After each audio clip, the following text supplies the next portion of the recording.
Es un gusto recibir aquí en el estudio a Jan Genis. Él es director del documental y además es maestro en antropología visual por la Universidad de Manchester y documentalista. También está con nosotros Fabián Bonilla López. Él es académico de la Facultad de Ciencias Políticas y Sociales de la UNAM, origen New Savvy.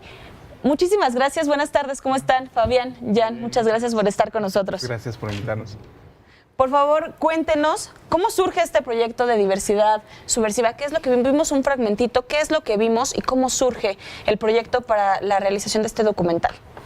Bueno, surge porque de la universidad donde yo egresé había una convocatoria para, otorgaban becas a producir documentales sobre la cuestión de lenguas y identidad. Y por mi vieja estancia en la UNAM durante mi licenciatura conocí a Fabián, que era mi maestro en el entonces.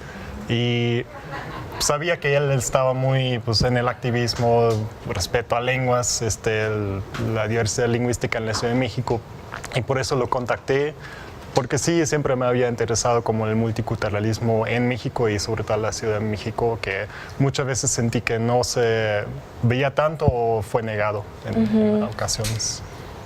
Ante esta inquietud, Fabián, ¿cómo llegas o cómo colaboras con Jan para poder transmitir esto que en algún momento ustedes plantearon y poder llegar a este trabajo? Sí, de hecho fue básicamente dialogar, ¿no?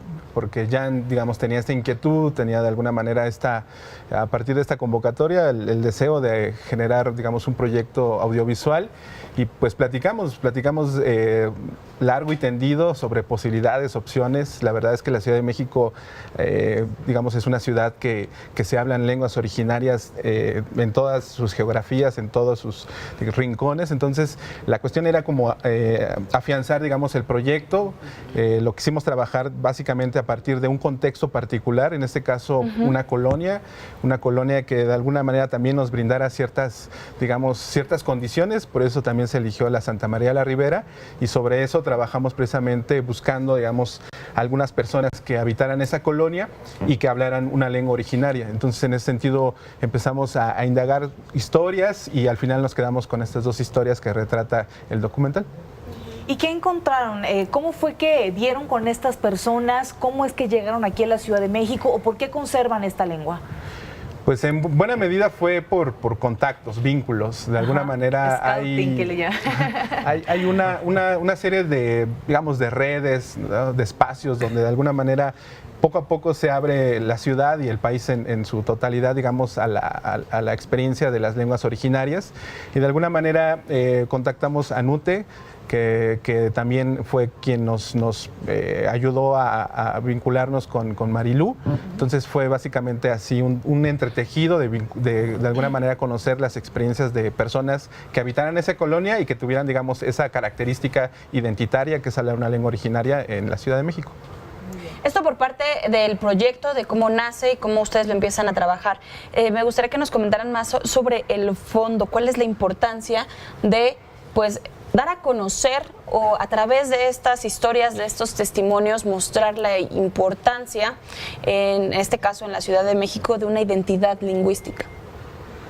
Pues en buena medida tiene que ver con la cuestión de que nosotros, si bien hay un reconocimiento jurídico, un reconocimiento, digamos, en términos de marcos legales o de derechos lingüísticos de estas lenguas, la verdad que la experiencia queda a veces muy silenciada, ¿no? De alguna manera nos quedamos siempre con la sensación de que no se habla ya lenguas originarias en este país, o que las personas que migran a la Ciudad de México tienen que dejar de hablar sus lenguas, ¿no? Entonces nosotros queríamos revertir un poco la cuestión.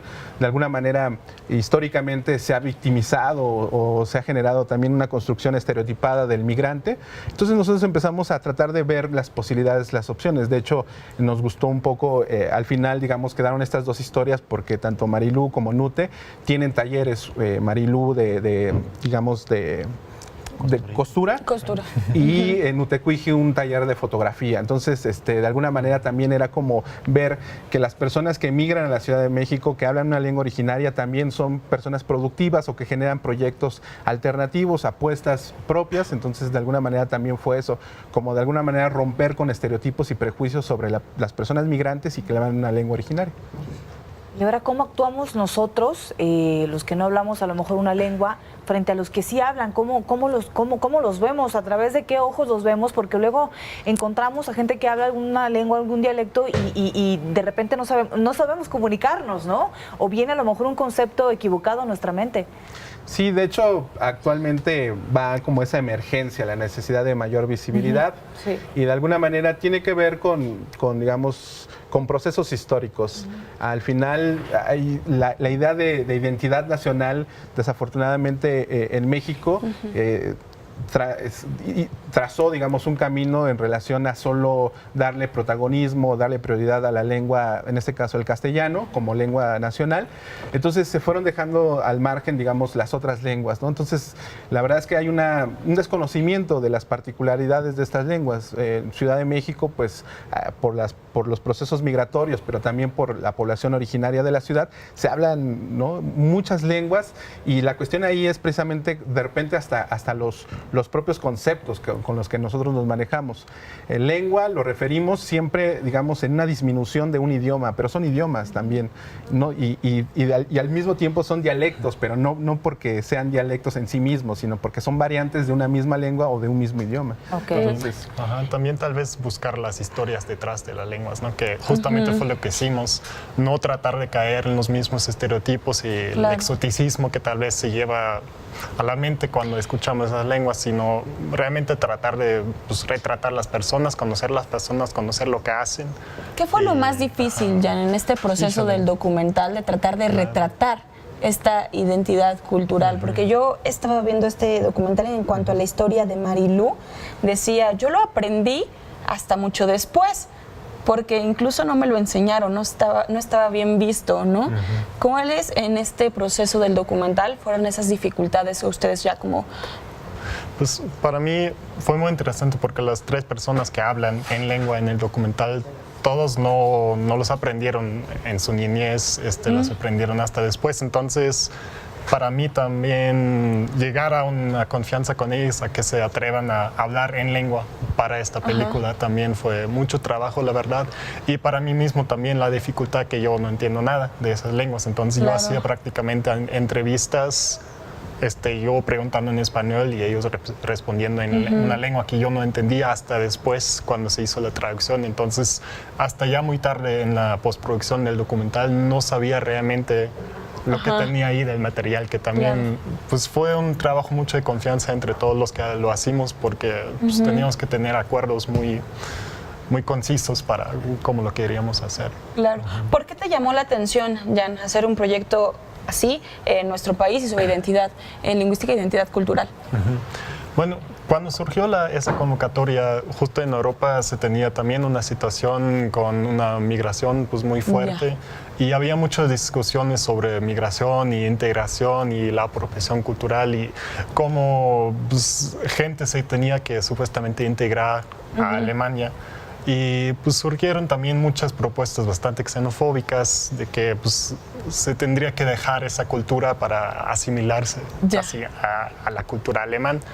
Y para avanzar, pues, ¿no? vi muchas paralelas a cómo se trataba tal vez de alguna manera pues en el colonialismo, que se negaba la historia, se negaba la lengua y se enseñaba el castellano como la lengua. Entonces quería un poco pues, irme a otro lado, no retratar eso en Alemania, sino buscar como similitudes en otro país. Muy interesante. Bien, ¿y cuántas lenguas se hablan aquí o cuántos dialectos que dices que son los derivados de los idiomas, no? pues digamos, las cifras oficiales están en 68 lenguas originarias. Wow, de estas 68. lenguas originarias se desdoblan a arriba de 370 variantes dialectales. Por ejemplo, Nutecuiji, que es uno de los protagonistas, habla Tunzabi, que es una lengua que se habla en los estados de Guerrero, Oaxaca y Puebla. Esta lengua, digamos, aunque sea una lengua, un idioma, tiene 81 variantes dialectales. ¡Qué barbaridad! Entonces, eso habla precisamente de la diversidad, de la dificultad a veces también de comunicar comunicarse y sobre todo de reconocerse como parte de un mismo pueblo, ¿no? Las diferencias, digamos, a partir de los límites o las fronteras de, digamos, de los estados, en este caso precisamente de nuestro país, y por otro lado también la propia geografía de Oaxaca, de Guerrero y de Puebla, que obviamente hace que no haya, digamos, una circulación de transporte o de información, y entonces se van como separando, se van dividiendo y se van generando otras lenguas. De hecho, actualmente uno podría revisar y darse cuenta de que quizás en algún momento estos que eran variantes dialectales ya sean lenguas distintas, diferentes, ¿no? Entonces, a eso le tienes que sumar, por ejemplo, los procesos de migración. En este caso, en los años 80, muchas personas que provenían de los contextos de violencia en Guatemala se refugiaron en Chiapas, entonces obviamente también trajeron sus lenguas. Y de alguna manera, obviamente, los procesos migratorios hacia los Estados Unidos también hace que, de alguna manera, en otros contextos de Centroamérica, vengan personas hablando sus lenguas originarias, se queden ya a radicar aquí en nuestro país, entonces eso hace que se potencien, digamos, y que se haya mucho más diversidad lingüística en la Ciudad de México y en todo el país. Muy bien, está hecho ya este trabajo, realizaron este documental, ¿cuándo lo terminaron? Y muy importante, ¿dónde se está proyectando, dónde lo podemos ver, dónde lo podemos difundir? Porque estas cifras que nos estás dando, estos datos muy importantes, Fabián, es algo que no siempre está en lo colectivo y que no está registrado, y es importante, por lo que nos vienes comentando, que tengámoslo presente y lo difundamos. ¿Te parece si me lo comentamos sobre ya dónde podemos ver este documental después de la pausa? Claro que sí. Vamos rápidamente a una pausa y seguimos platicando. Platicamos con Jan Genis, él es director del documental Diversidad Subversiva, y con Fabián Bonilla, él es también colaborador de este extraordinario trabajo, y nos decían, chicos, ¿dónde podemos ver este documental? ¿Dónde se ha presentado? ¿Ha sido en otros países? Cuéntenos. Bueno, se ha presentado en Croacia y en Canadá, en muestras festivales de cine donde pudo ingresar. Y está libremente accesible en internet por parte de la Universidad de Manchester y mi propia cuenta de Vimeo. No sé si la pueden pasar de alguna manera. Sí, claro, la vamos a compartir. Ajá. Y chicos, acá piensan hacer algo para presentarlo pues aquí en nuestro país de manera más grande. Lo comentábamos ahorita fuera del aire, algo más masivo. Sí, de hecho la intención era hacer una presentación con los protagonistas, ¿no? Y de alguna manera también acompañarlo de un debate, una discusión en torno a las lenguas originarias. Lo queríamos hacer ahí mismo en la Santa María la Ribera.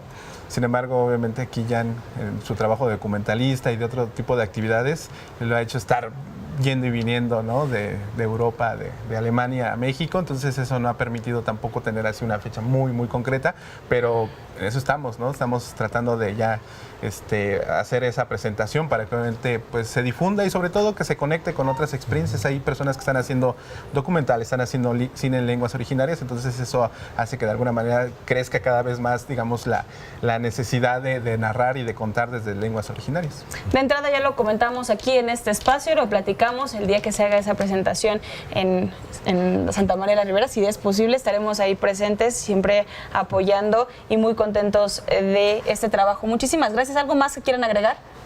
De mi parte. Pues, muchas gracias. Muchas gracias. No, al contrario. Muchas gracias, Jan, Fabián, por estar con nosotros. Ahí lo tienen. En redes sociales le vamos a poner esta liga de la cuenta de Vimeo de Jan, es tuya, para que podamos todos compartir este documental y lo vean también y nos den sus opiniones. Vamos a estar también al pendiente de esta presentación aquí en nuestro país. Y nos vamos con un fragmentito de este documental y seguimos con más. Quédese con nosotros.